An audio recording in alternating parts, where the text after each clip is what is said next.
Hi friends, இன்றைக்கி வந்து பார்த்திங்கன்னா சாண்ட்ரா வந்து உள்ளே வந்திருக்காங்க. சாண்ட்ரா உள்ளே வரும்போது பார்த்திங்கன்னா எல்லாருமே வந்து பக்கத்தில் வந்து போகிறாங்க. பிரஜன் போகிறதுக்கு முன்னாடி பார்த்திங்கன்னா நம்ம வாட்டர் மெலன் போய் அவங்கள ஹக் பண்ணுறாரு. அப்போ பிரஜன் வந்து என்ன சொல்லியிருப்பார் அப்படின்னா, என்னடா இவர் நம்மளுக்கு முன்னாடி போய் இது பண்ணுறாரு அப்படிங்கிற மாதிரி சிரிச்சிருப்பார். அப்புறம் வந்ததும் பார்த்திங்கன்னா சாண்ட்ரா பிரஜனுக்கு வந்து ப்ரப்போஸ் பண்ணுற மாதிரி ரோஸ் கொடுத்து அந்த மாதிரிலாம் பண்ணிகிட்டு இருந்தாங்க.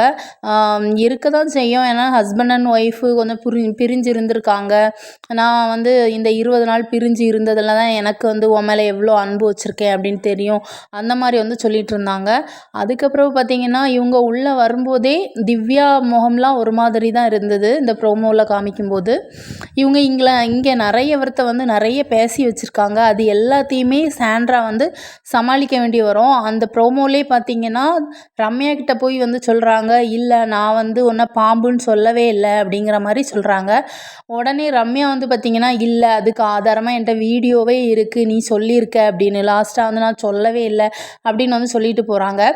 அது மட்டும் இல்லை, இப்போ சாண்ட்ரா வந்து வெளியே இருந்து வந்திருக்காங்க. அவங்க என்னெல்லாம் பண்ணியிருக்காங்க, என்னெல்லாம் பேசி வச்சுருக்காங்க அப்படிங்கிறத நல்லா பார்த்துட்டு வந்திருப்பாங்க. அதுக்கு நம்ம என்னெல்லாம் பதில் சொல்லி சமாளிக்கலாம் அப்படிங்கிற மைண்ட் செட்டில் வந்திருப்பாங்க.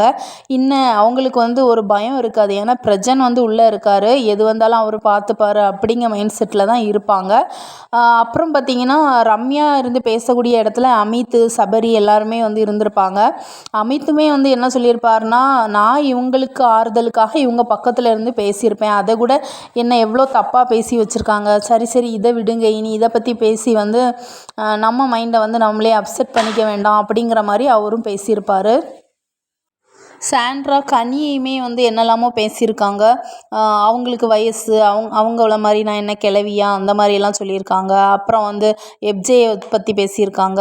இந்த மாதிரி வீட்டில் உள்ள எல்லாத்தையுமே பற்றி பேசியிருக்காங்க. திவ்யா மேலே ஒரு தப்பான ஒரு இது வச்சுருக்காங்க. அவங்க வந்து இனி இதை பற்றி கேட்கும்போது அவங்களுக்கு சரியான ஒரு பதில் கொடுக்கணும். போகும்போது பார்த்திங்கன்னா இந்த வீட்டை விட்டு வெளியே போகும்போது ஹக் பண்ண போயிருப்பாங்க. அப்போ வந்து அவங்களுக்கு ஹக் கொடுக்கவே இல்லை திவ்யாவுக்கு. அப்போது அவாய்ட் பண்ணியிருப்பாங்க. அப்புறம் ஸ்டேஜில் போய் பார்த்திங்கன்னா உன்னை எனக்கு ரொம்ப பிடிக்கும் அப்படிங்கிற மாதிரி பேசியிருப்பாங்க. இது எல்லாத்துக்குமே பார்த்திங்கன்னா திவ்யா வந்து டீட்டெயிலாக பேச வரும்போது இவங்க அதுக்கு வந்து பதில் சொல்லணும். பிரஜன் ஏற்கனவே திவ்யா கிட்ட பேசும்போது கூட டீட்டெயிலாக அவங்க பேசியிருக்க மாட்டாங்க. ஒய்ஃபுக்கு சப்போர்ட் பண்ணி தான் அவரும் பேசியிருப்பார். இனி எல்லாருமே வந்து பேச ஆரம்பிக்கும் போது தான் இதில் உள்ள விஷயங்கள்லாம் வெளியே வரும். லாஸ்ட் அவங்க கார் டாஸ்க்லேருந்து கீழே விழுந்ததுலேருந்து விக்ரம் வந்து அவங்களுக்கு சப்போர்ட்டாக இருந்திருப்பார், நல்லா பேசியிருப்பார். ஆனால் இவங்க விக்ரமை பற்றியுமே நிறைய வந்து வெளியே பேசியிருக்காங்க. அவரோட உருவத்தை வச்சு கேலி பண்ணி அந்த மாதிரிலாம் பேசியிருக்காங்க.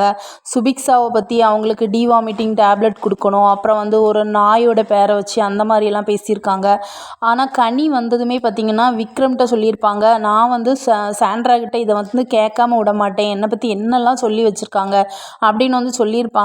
ஒரு சந்தர்ப்பம் கிடைக்கும்போது கனியுமே இதை வந்து என்னை பற்றி நீங்கள் இப்படி சொல்லலான்னு கேட்க தான் போகிறாங்க. ஆனால் அதுக்கெல்லாம் இவங்க என்ன பதில் சொல்ல போகிறாங்க, சாஃப்டாக பேசி அந்த மாதிரி தான் முடிப்பாங்க. ஏன்னா வந்து இது வந்து லாஸ்ட் வீக் அந்த மாதிரி ஆயாச்சு. இதில் வந்து ஃபைட் பண்ணி ஒன்றும் ஆக போகிறதே இல்லை.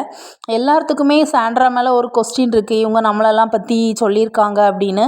வெளியே போய் பார்த்துட்டு வந்ததுனால என்னென்ன சொல்லியிருக்காங்கன்னு கிளியராகவே தெரியும். ஆனால் திவ்யாவுக்கு மட்டும் இன்னும் நிறைய விஷயங்கள் பேசுனது அவங்களுக்கு தெரியாமல் இருக்கலாம். ரம்யாவும் வியன்னாவும் சொன்னதுக்கப்புறம் தான் இந்த மேட்ரு தான், அதாவது பிரஜனை வச்சு திவ்யாவை வந்து தப்பாக பேசியிருக்காங்க அப்படிங்கிறது திவ்யாவுக்கு இப்போ லைட்டாக தெரிஞ்சிருச்சு. இனி இவங்க வெளியே போனதுக்கப்புறம் தான் சாண்ட்ரா என்னெல்லாம் பேசியிருக்காங்க அப்படிங்கிற விஷயத்த வந்து இவங்களுக்கு வந்து தெரிய வரும். சாண்ட்ரா வந்து இந்த சிச்சுவேஷனை எப்படியெல்லாம் சமாளிக்க போகிறாங்கன்னு தெரியவே இல்லை. நீங்கள் இதை பற்றி என்ன நினைக்கிறீங்க அப்படின்னு கமெண்ட் பண்ணுங்கள் ஃப்ரெண்ட்ஸ். மறக்காமல் அப்படி நம்ம சேனலை சப்ஸ்கிரைபும் பண்ணுங்கள். பாய்.